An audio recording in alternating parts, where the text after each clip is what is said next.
Well, like I said earlier, conservatism. But the quarterback position they value less as the game changing position and more as the game managing position, which is a place that Brian Hoyer can fit in there. And I think they see it as much as the simple term of Mr. Right versus Mr. Right now. And I think that when the Browns look at things, they know, this is not developing a guy for the future. This is not, 4 years from now, can this still be our quarterback? But does he give us the best option for next season to keep the position stable until we figure something out? But then you can throw that into with everything else, that they're also not afraid to draft a quarterback in the first round, which I got a kick out of that. Farmer made that clear today, too. Said we're not against or necessarily ruling out drafting a quarterback again in the first round of this draft. So,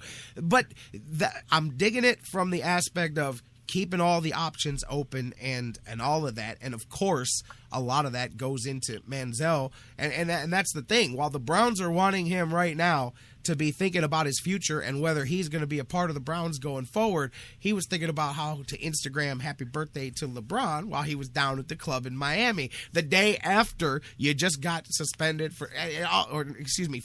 for, not suspended. He wasn't suspended. He was fined and all of that. So I don't know. It is what it is, but these are the things that the Browns have to figure out, and I'm glad that they get the big bucks to do that. Justin Gilbert, totally different to me. I said this a bit yesterday. That's a kid that, his mistakes are a lot more of the kind that you expect when you talk about rookies not being responsible. He showed up late to meetings. He was inconsistent in his practice efforts, and I liked what Mike Pettine said about that. He said he thought that a lot of the tough love that the guys were showing him down the stretch and the way they were talking about him in the media is because, and maybe this was a shot at Manziel because he was pointing out the difference between one and the other they saw so much potential in him and they think that he can be a very good player, and they want him to get at that level each and every practice snap, each and every day, each and every, game.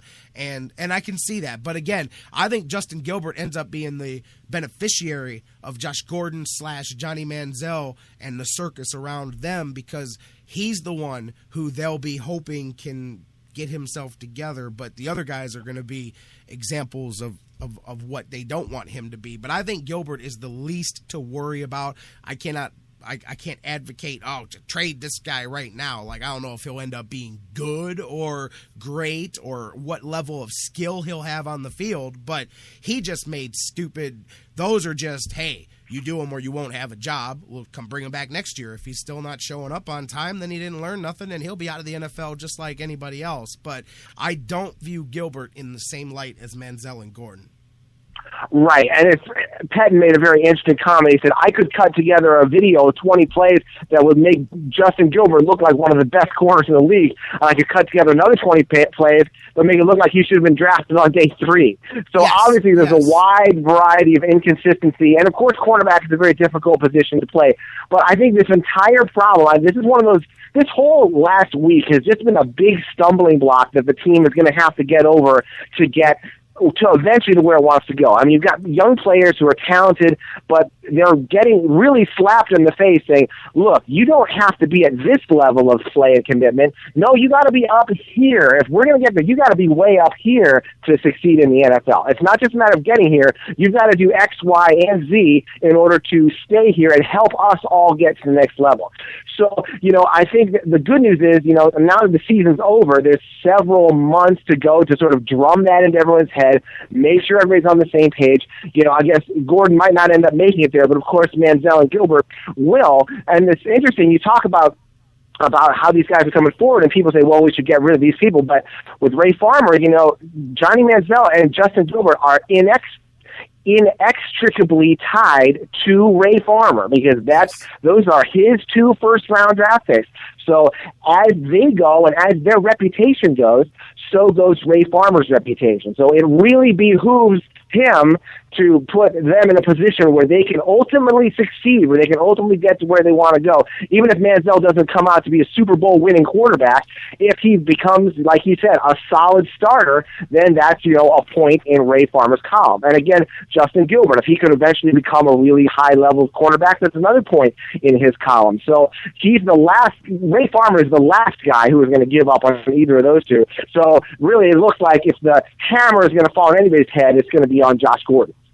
Oh, yeah, absolutely. He will be the number one there, and it's just simply a matter of what compensation you can get. And like you said, even if if Manziel doesn't turn out to do it on the field, he still has to maintain the asset enough that you can try to salvage what you can out of it if he doesn't work out either. You know what I mean? You still got to be able to flip that asset into something else. I mean, because that's the one thing is, as far as some people want to go, cut him now. And I do get the example, but to me, you don't cut off your nose to spite your face. The season does not begin for a long time. So you can do things. These guys don't have to move forward with you if you don't want them to, but you don't cut them today because it sounds like a cool thing to say, because even if it's a trade for a 4th-round draft pick, which, to be honest, to me, even if you tried to trade both of those guys, I honestly couldn't see you getting higher than a 4th for either guy.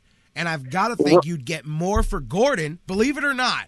You'd get more for Gordon than you would for Manziel, because at least Gordon's done something on the field to show you his value, whereas with Manziel, you're literally buying a lottery ticket, but it's half scratched already. So you've already got an idea of a couple of the scratch-offs. You don't know how the rest of that ticket's going to scratch off. It could very well be $1 million winner, but do you want to pay how much for that $1 million chance? Because it could very well be a whole bunch of numbers that don't match, and then you could throw it away. So, that's the question. Right, and the other thing you have to remember, if you trade Gordon, you can control where he goes. I mean, I know whatever has the sort of nightmarish things. Well, if we cut Gordon, then what if the Steelers pick him up and he crushes us twice a year? Or the Bengals pick him up and he crushes us twice a year, of course, or the Ravens. If you are able to get, and I'm sure that, we were talking about Nick Swisher, obviously there's a lot of teams that are going to be interested in Josh Gordon. They're going to think, if we can get this guy's head on straight, he was amazing last year in only 14 games. He was the most receiving yards in the league. So we definitely would like to get a hold of him.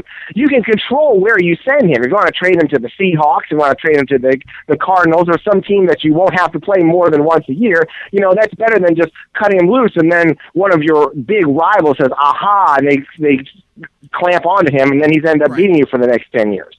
Well, yesterday, that was one of the things Dan Wismar and I kind of talked about a little bit. I would put the odds pretty high that not necessarily those guys coming back to bite you afterwards. But, that's something to be said. Hey, a couple of things, wrapping it up. Somebody asked me what the direct quotes were about Brian Hoyer. Let me read this to you. This was exactly what the Browns and Ray Farmer said as far as Brian Hoyer, and I think it's very...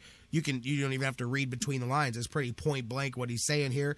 He said, I'd say if Brian wants to be back, the leverage is in his court to make that happen. Assuming we could agree to that deal, the opportunity's there. If we can't come to an agreement, obviously he'd go elsewhere.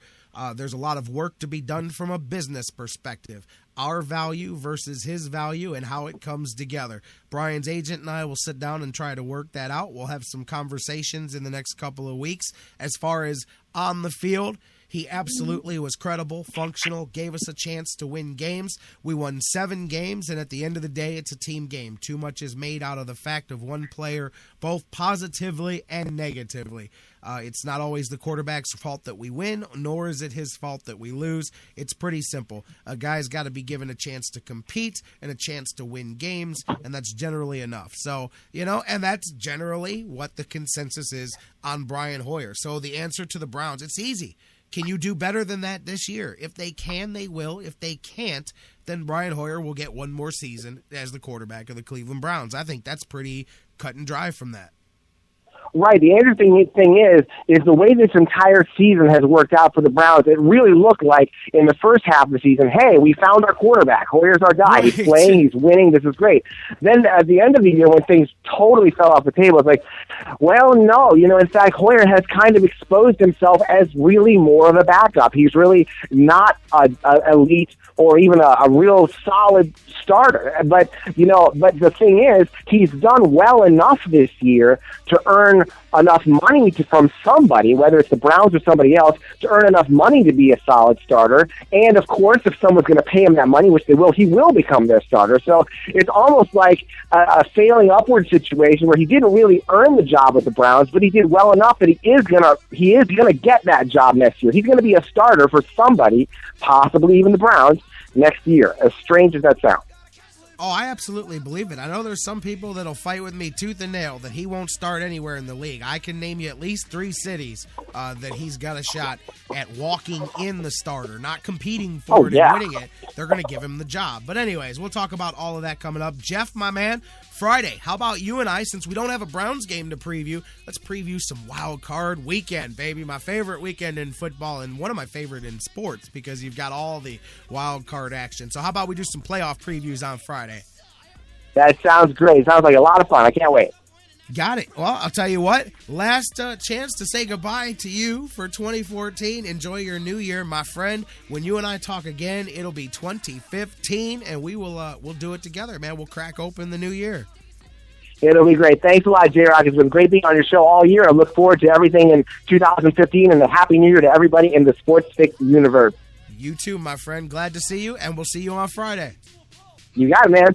All right, Jeff Gorman, of course, you guys can check him out. For Indians fans, he writes for Indians101.com. He also does Browns101.com as well, and he's here every Tuesday and Friday weekly on the Sports Fix. Let's take a break, get you some news. When we come back, live from Milwaukee, we've got Doug Plagens, the voice of the Lake Erie Monsters, checking in prior to the Monsters game tonight. We'll talk about the holiday week of action for them, look ahead to the turn of the calendar for the Monsters. We've got Dr. Football joining us here and so much more in Hour 2 as we roll on. Doug Plagens of the Lake Erie Monsters joins us next here on the Sports Fix.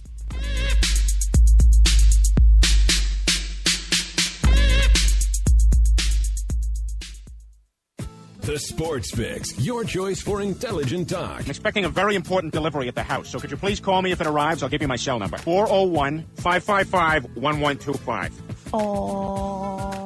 440. No, I was just repeating the 4. 1-4. 1-4. Intelligent talk. Okay, 1125. 1125. 155. I'm not giving you quantities of the numbers. I'm giving you the numbers. 1125. Those are the last 4 numbers. Oh, I see.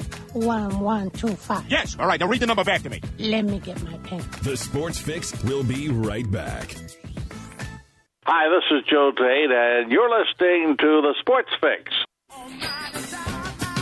Business owners and professionals, do you want to take your business, your product, your team, your event to the next level? You want to advertise right here with the Sports Fix. Our listeners are among the most loyal listeners, terrestrial or internet. The Sports Fix universe is not only the radio show, but tens of thousands of fans on Facebook and Twitter. Email me, Jerry Myers, thesportsfix@AOL.com. That's thesportsfix@AOL.com. And let me help you swing for the fences and hit it out of the park right here on the Sports Fix. Whether it's an oil change or a new set of tires, Quick Lane at Valley Ford Truck has you covered for your automotive car care needs. They're your neighborhood quick service experts. They also offer a low price tire guarantee.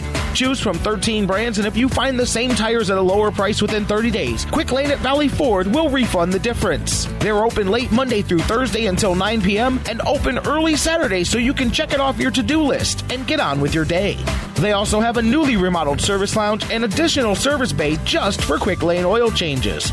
Quick Lane at Valley Ford Truck is located at 5715 Canal Road, right under the 480 Bridge in Valley View, just down the road from Independence. 5715 Canal Road, right under the 480 Bridge in Valley View, just down the road from Independence. Come see why life is better in the Quick Lane. QuickLane.com/Valley Ford Truck. That's QuickLane.com/Valley Ford Truck. Portions of the Sports Fix brought to you by Harry Buffalo. Harry Buffalo, join the herd.